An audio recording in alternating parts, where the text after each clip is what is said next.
말씀의 제목이 단을 쌓은 이유입니다. 오늘은 오전, 오후 모두 여호수아 말씀을 좀 보려고 합니다. 여호수아서는 제가 개인적으로 굉장히 이렇게 많이 묵상하고 또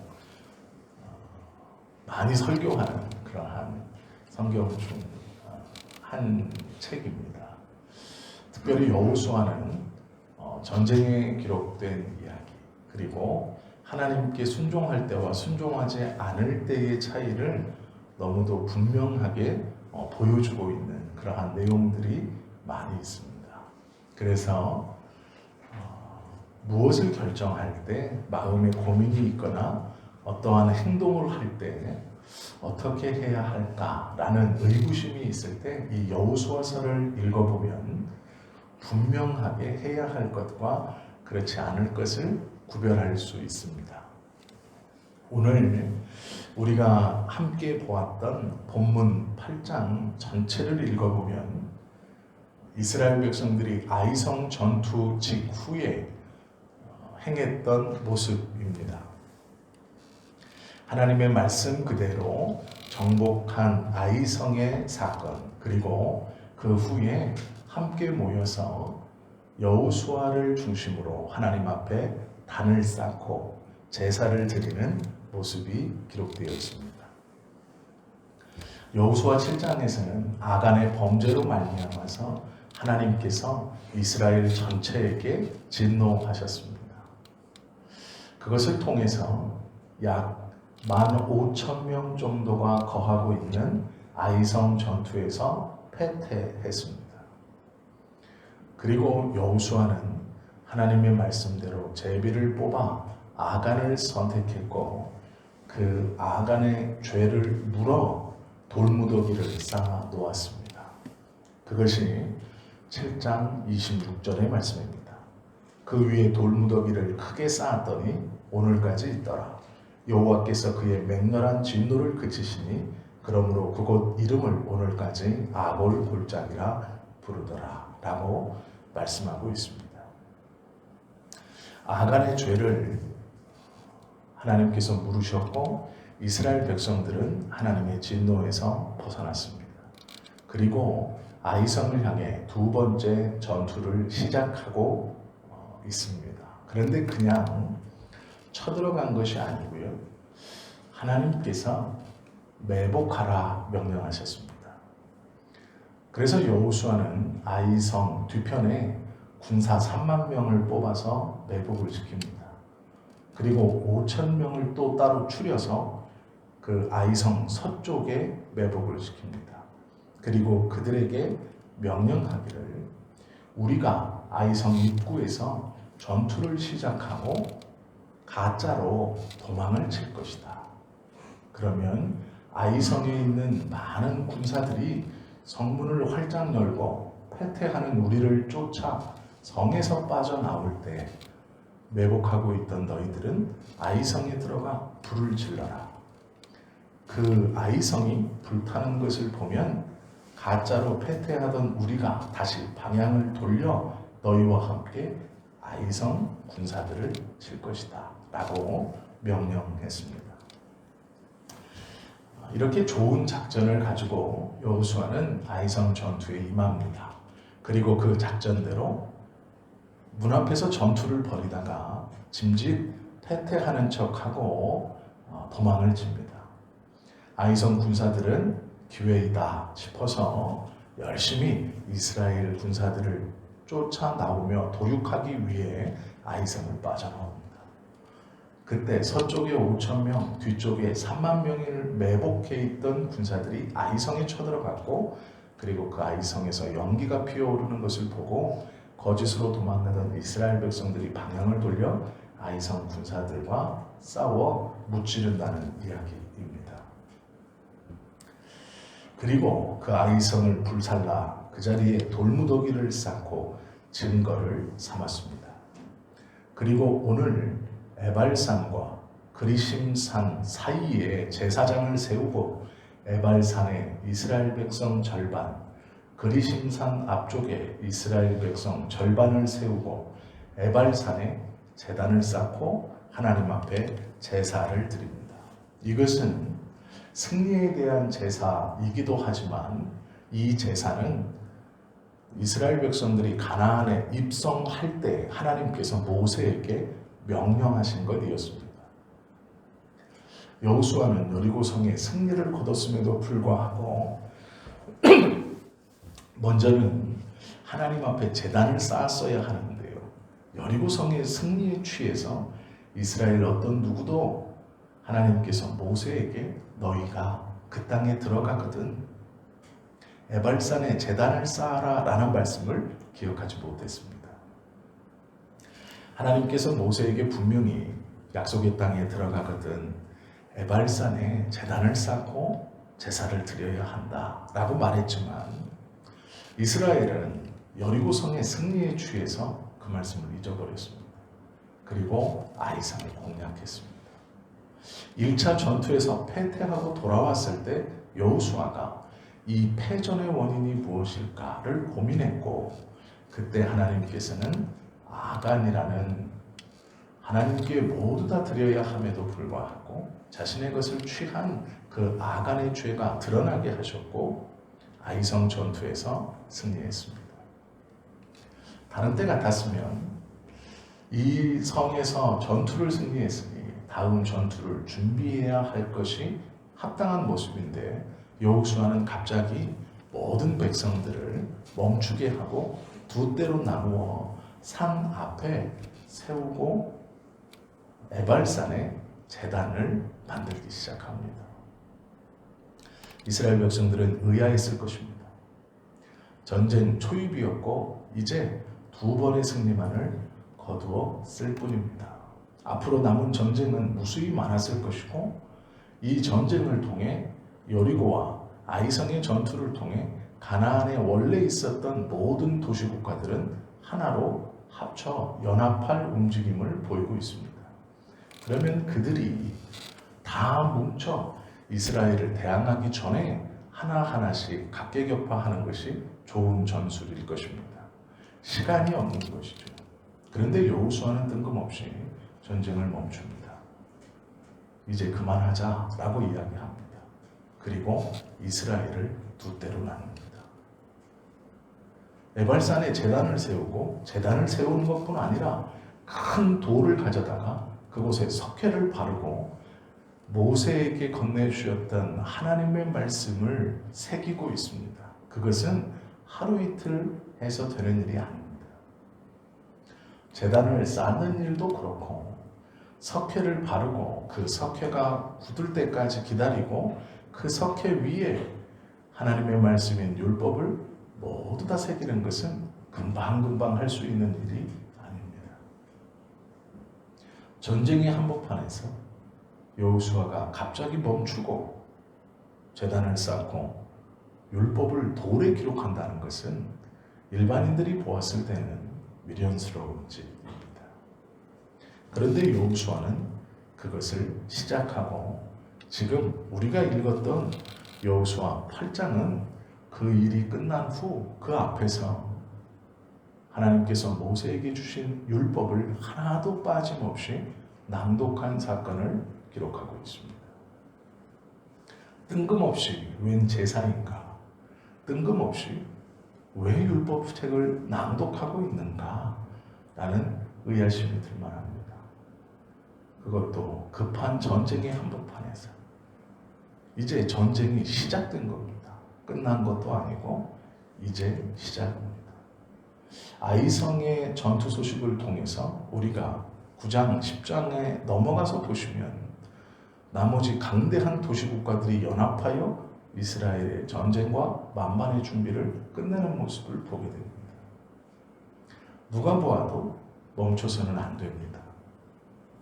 어린아이라도 이제 전쟁의 초입이고 승기를 잡았고 적군들이 연합하기 전에 밀어붙여야 하는 것은 너무나 당연한 전략과 전술입니다. 그런데 멈추어 서서 어쩌면 좀 엉뚱한 일을 벌이고 있는 것을 보게 됩니다. 그런데 그냥 이것을 행한 것이 아니고요. 이것을 행하는 것이 하나님의 말씀이고 명령이었습니다. 여호수아도 어리석은 사람이 아닙니다. 그가 하나님께서 아이성 뒤에 매복하라 라는 이 한 말씀을 듣고 뒤편뿐 아니라 서쪽에도 매복군을 두어 전쟁을 치밀하게 치르는 것을 보게 됩니다. 그는 절대로 어리석은 사람이 아닙니다. 상황과 분위기를 파악하지 못하는 사람도 아닙니다. 그런 그가 갑자기 전쟁을 멈추고 제단을 쌓고 이스라엘 백성들을 두 때로 나누어 하나님의 율법을 선언하고 있습니다. 그것은 자신의 마음, 자신의 신앙, 내가 이렇게 해야 하나님보다 더 앞선 것이 없다는 걸 하나님께 보여드려야 되겠다. 그래야 남은 전쟁을 승리하겠다라는 마음에서 한 것이 아닙니다. 제단을 쌓는 일도, 율법을 큰 돌에 기록하는 일도, 또 모세의 율법을 모든 이들이 들을 수 있도록 큰 소리로 낭독한 일도 모두 하나님의 명령이었습니다. 신명기 27장 1절에서 8절까지 보면 이렇게 기록되어 있습니다. 모세와 이스라엘 장로들이 백성에게 명령하여 이르되 내가 오늘 너희에게 명령하는 이 명령을 너희는 다 지킬지니라. 이것은 하나님의 명령이라고 기록되어 있습니다. 그 명령은 너희가 요단을 건너 내 하나님 여호와께서 내게 주시는 땅에 들어가는 날에 큰 돌들을 세우고 석회를 바르라. 요단을 건넌 후에 이 율법의 모든 말씀을 그 위에 기록하라. 그리하면 내 하나님 여호와께서 내게 주시는 땅, 곧 젖과 꿀이 흐르는 땅에 내가 들어가기를 내 조상들의 하나님 여호와께서 내게 말씀하신 대로 하리라. 너희가 요단을 건너거든 내가 오늘 너희에게 명령하는 이 돌들을 에발산에 세우고 그 위에 석회를 바를 것이며 또 거기서 내 하나님 여호와를 위하여 제단 곧 돌단을 쌓되 그것에 쇠 연장을 대지 말지니라. 너는 다듬지 않은 돌로 내 하나님 여호와의 제단을 쌓고 그 위에 내 하나님 여호와께 번제를 드릴 것이며 또 화목제를 드리고 거기에서 먹으며 내 하나님 여호와 앞에서 즐거워하라. 너는 이 율법의 모든 말씀을 그 돌들 위에 분명하고 정확하게 기록할지니라 명령 받았었습니다. 이 명령의 시행은 약속의 땅에 들어가는 그 날 행하라고 명령하셨던 겁니다. 그런데 여리고가 막고 있었고 에발산으로 가기 위해 여리고 성과 전쟁은 피할 수 없는 것이었습니다. 이스라엘 백성 어떤 누구도 이 약속을 실행해야 한다는 것을 기억지 못했습니다. 여리고라는 거대한 성이 눈앞에 막아 있으므로 그것을 두려워했고 그 여리고 성의 전쟁을 승리함으로 끝냈습니다. 그러면 그때라도 했어야 하는 것이 맞습니다. 그런데 이스라엘은 승리에 취하여 이 명령을 잃어버립니다. 그리고 아이성의 전투에 임했고 아이성은 작은 성이라 얕잡아 본 것입니다. 그러나 그 전투에서 패한 다음 그들은 깨닫습니다. 단순히 아간의 죄 때문에 전투에서 진 것이 아닙니다. 이스라엘 백성들은 하나님께서 약속해 주신 그 약속의 땅에 진입하면서 하나님께서 명령하신 가장 먼저 너희가 그 땅에 들어가는 그날 행해야 되는 에발산에 제단을 세우고 그곳에 하나님의 율법을 기록해야 하는 이 돌들의 석회를 바르고 기록해야 함에도 불구하고 그것들을 잊어버리고 있었습니다. 약속의 땅에 들어가면서 하나님께서 명령하신 몇 번이나 강조하신 그 내용을 잊어버리고 있었다라는 것이죠. 여호수아는 그것을 기억했습니다. 그리고 아이성의 전투가 끝나자마자 이스라엘 백성들에게 전쟁을 멈추게 하고 우리가 받았던 그 말씀 그대로를 행해야 한다라고 이스라엘 백성들에게 이야기하며 그 일을 지금 그대로 하고 있는 것입니다. 쇠 연장을 사용하지 않은 것은 쇠로 만든 것으로 돌을 깎아 임의적으로 제단을 쌓은 것이 아니라 자연석 그대로를 가지고 제단을 쌓았다라는 것입니다. 이스라엘 백성뿐 아니라 그곳에 원래 거주하고 있던 가나안 본토인과 이방인, 여성과 어린아이 모두 다 들을 수 있도록 하나님의 말씀을 낭독하고 있습니다. 왜 그렇게 한 것입니까? 신명기 31장 11절 13절까지의 말씀입니다.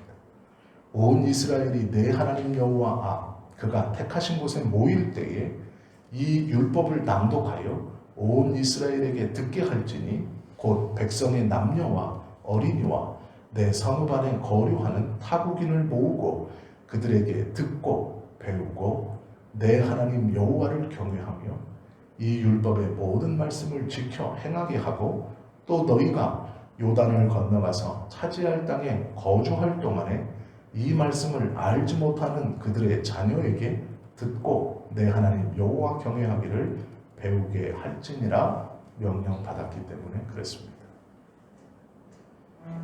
이스라엘에게 율법이라는 것은 자신들을 선택하신 하나님께서 자신들을 구원시키기 위해 나의 구원자라는 표시로 주신 거룩하신 약속들입니다. 그리고 그 계약에 따라서 지켜야 할 것들이 율법이었습니다. 그래서 이스라엘은 이 율법을 철저하게 지킴으로 자기들이 하나님의 백성이라고 믿었습니다. 그런데 지금 그 율법을 이방인들, 본토인들, 타국인들에게 들려주고 있습니다. 그 이유는 그들이 듣고 여호와 경외하기를 배우게 하라 하신 명령 때문입니다.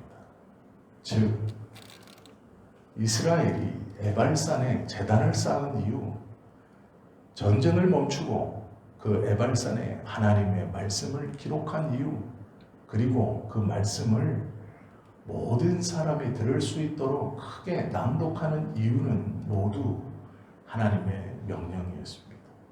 즉 하나님의 말씀에 따라 행동하고 있는 것입니다.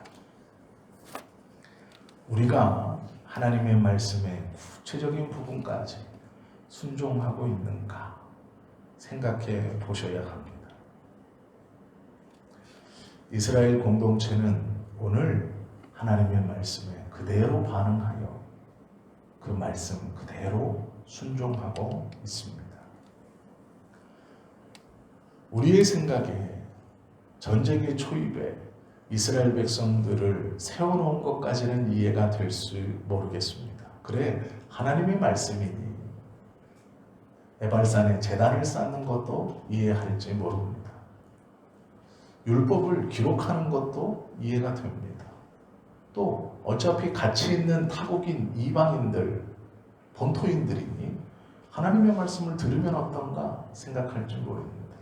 그러나 이해가 되지 않는 것은 축복의 말을 해도 모자랄 것인데 여호수아는 그대로 저주의 말씀까지 낭독합니다. 전쟁 초입이었고 한 번의 패배를 경험해 보았습니다.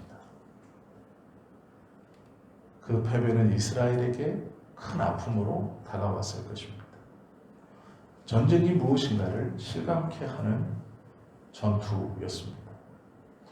사랑하는 가족이 죽는 것을 경험해 본 전투입니다. 이제 전쟁이 출발되었고 그 전쟁에서 무조건 승리해야 하는 전쟁이었습니다.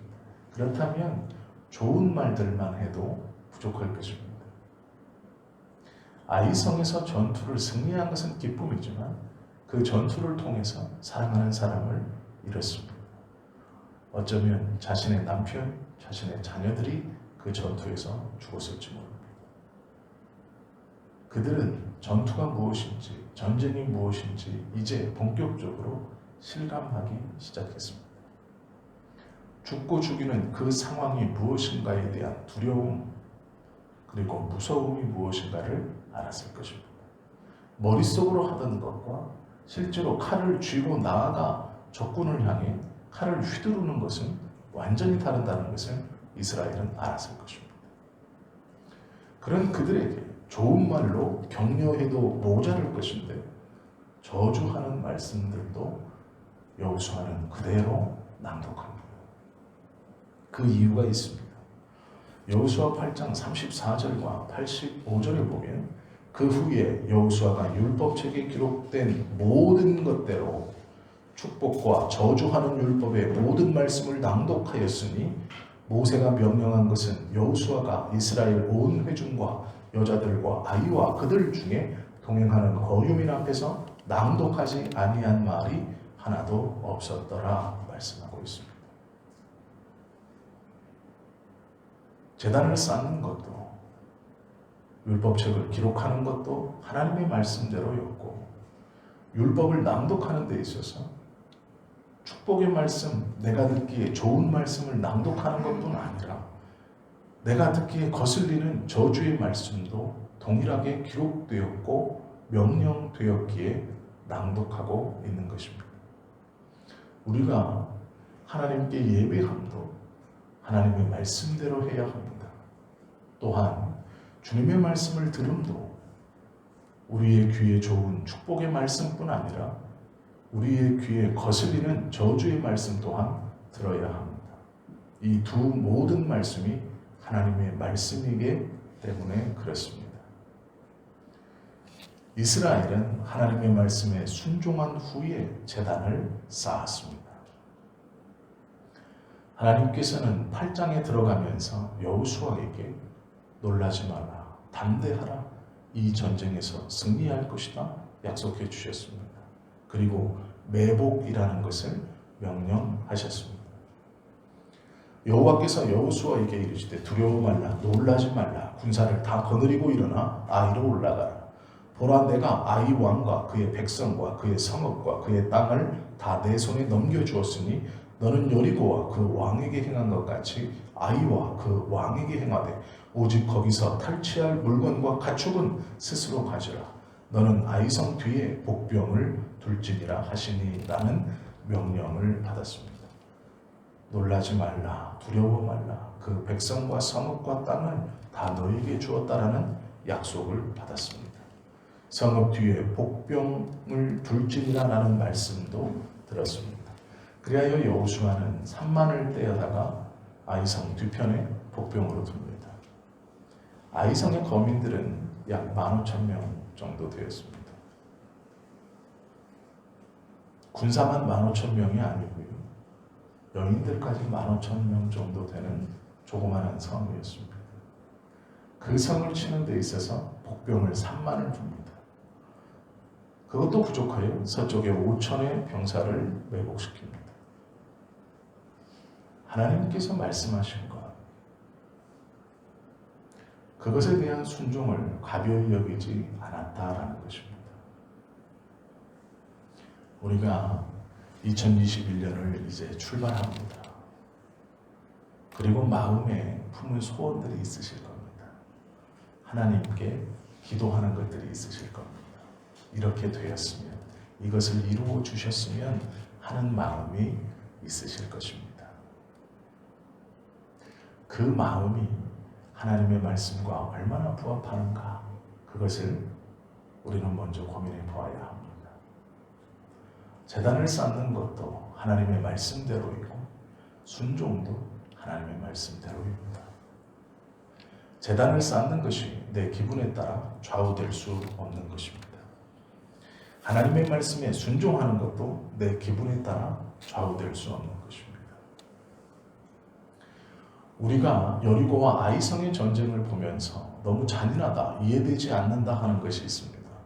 그것이 하나님의 명령 중에 하렘이라는 것입니다.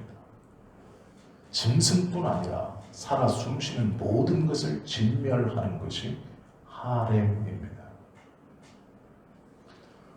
맞서 싸우는 적군들을 죽이는 것, 그래, 그건 이해할 수 있다.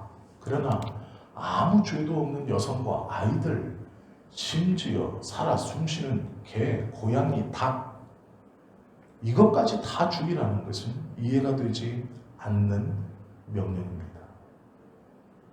이 명령이 하렘입니다. 모든 것을 진멸하라라는 것입니다.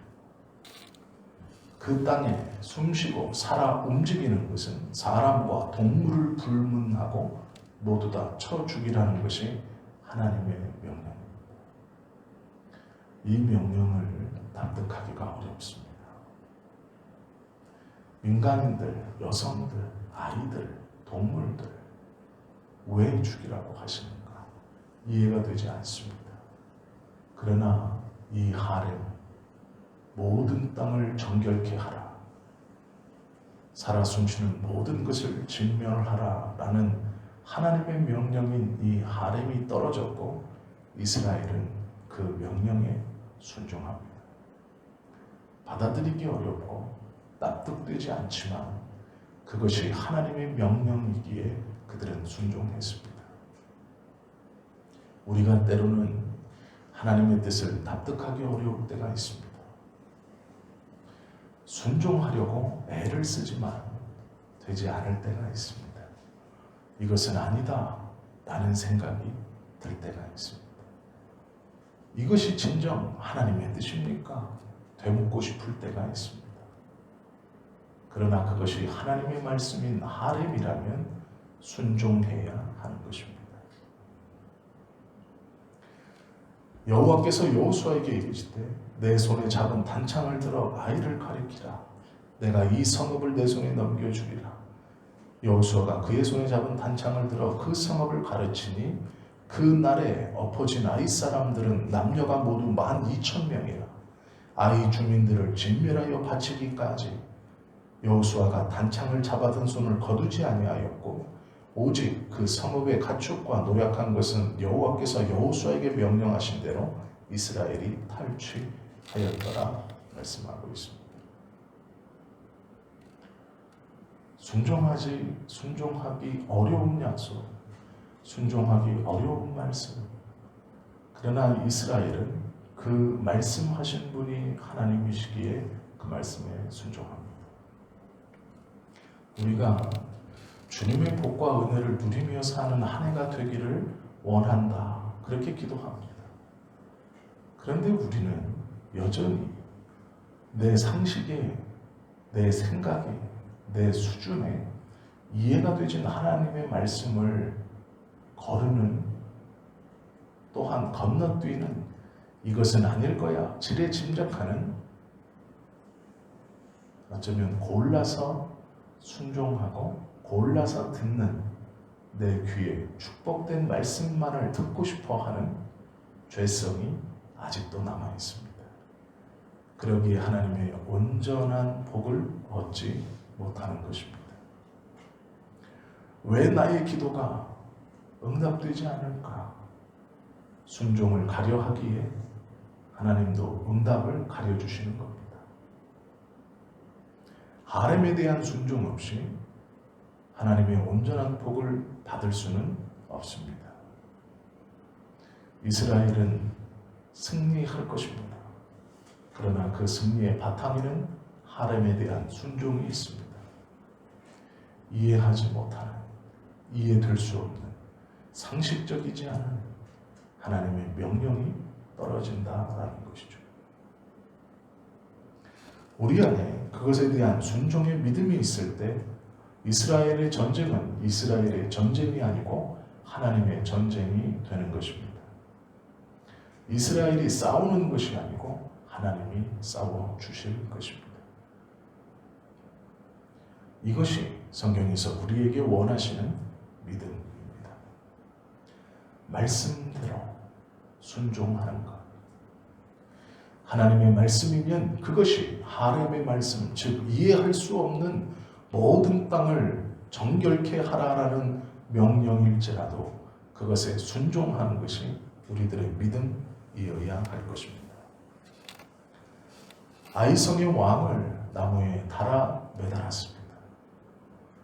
그러나 이스라엘은 해가 질 쯤 되자 그 왕의 시체를 풀어 땅에 내려놓아 장사 지냅니다.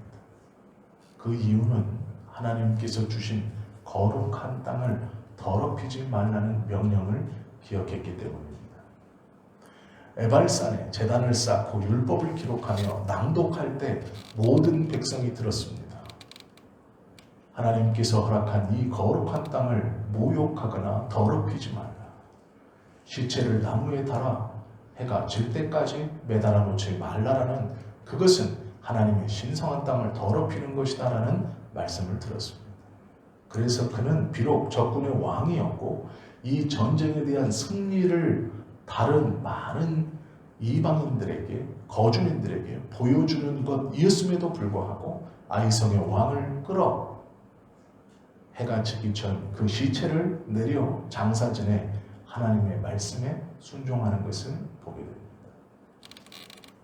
조금 잔인해 보이지만 이 당시 적군의 왕을 나무에 달아 매달아 놓는 것은 그 주변의 많은 국가들에 대한 경고이며 이스라엘의 강력함을 보여주는 상징적인 모양입니다.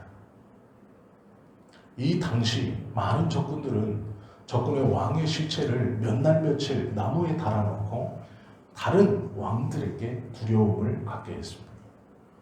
너희도 우리와 대적한다면 너도 저것과 같이 너희의 목을 매달아 너희의 시체를 나무에 달아놓을 것이다 라는 경고였습니다. 자신들의 강함을 자랑할 수 있는 좋은 기회입니다. 그러나 이스라엘은 하나님의 땅을 더럽히면 안 된다는 말씀을 기억했고 그 좋은 기회, 좋은 모양을 풀어 장사전에 없애버립니다. 우리가 자랑하고 싶은 것, 내가 나의 것을 마음껏 뽐낼 수 있는 것, 그것이 어떠한 것인지 개인마다 다를 것입니다. 그러나 그것이 하나님의 말씀을 어기는 것이라면 과감히 그것을 포기할 수 있어야 합니다. 우리의 삶에서 내가 내세우며 다른 일을 겁먹게 할 수 있는 것, 아니 어떠한 유리한 고지에 올라갈 수 있는 것, 그러나 그것을 통해 하나님의 말씀을 어기게 된다면 그것을 과감히 포기할 때 할 수 있는 것이고 하고 있는 것일지라도 과감히 말씀에 의지하여 포기할 때 그때부터 그 전쟁은 하나님의 전쟁입니다. 그때부터 그의 삶은 하나님께서 인도해 주시는 삶입니다. 내가 내세울 수 있는 것, 자랑할 수 있는 것, 남들보다 더 가지고 뽐낼 수 있는 것을 하나님의 뜻에 어긋나면 과감히 포기하고 내려놓는 것. 그때의 우리의 삶을 비로소 주님이 앞서 나가주시는 겁니다. 아이성의 왕의 목을 나무에 달아놓는다 하여서 이스라엘이 생각했던 그 전쟁의 좋은 도구가 된다 하여서 그들은 하나님의 땅을 더럽히는 것을 선택하지 않았습니다. 그들은 그 시체를 내립니다. 그리고 장사 지냅니다. 이유는 하나였습니다. 하나님께서 허락한 땅을 더럽힐 수 없다는 것입니다. 우리가 믿는 자로 주님의 말씀에 순종하기로 기도하셨고 결심하셨다면 2021년도에는 그 말씀에 철저하게 순종하는 한 해가 되시기를 바랍니다. 잘할 수 있는 것, 뽐낼 수 있는 것이 설사 우리에게 있다 하더라도 그것이 하나님보다 앞서가고 그것이 하나님의 말씀보다 앞서간다면 과감히 내려놓기를 바랍니다. 그것을 내려놓을 때 하나님께서 우리의 삶을 붙들고 가실 것입니다. 신명기 21장 23절은 그 시체를 나무 위에 밤새도록 두지 말라. 그날에 장사하여 내 하나님 여호와께서 내게 기업으로 주시는 땅을 더럽히지 말라. 나무에 달린 자는 하나님께 저주를 받았습니다. 라는 약속의 말씀을 기억했습니다. 거룩한 땅을 더럽히는 것, 하나님의 약속보다 다른 것이 앞에 있는 것, 하나님에 대한 신뢰와 믿음보다 더 앞서갈 수 있는 것은 없다라는 것입니다. 우리의 삶에서 우리가 제단을 쌓을 때 이스라엘같이 순종하는 모습을 동반하고 있는가?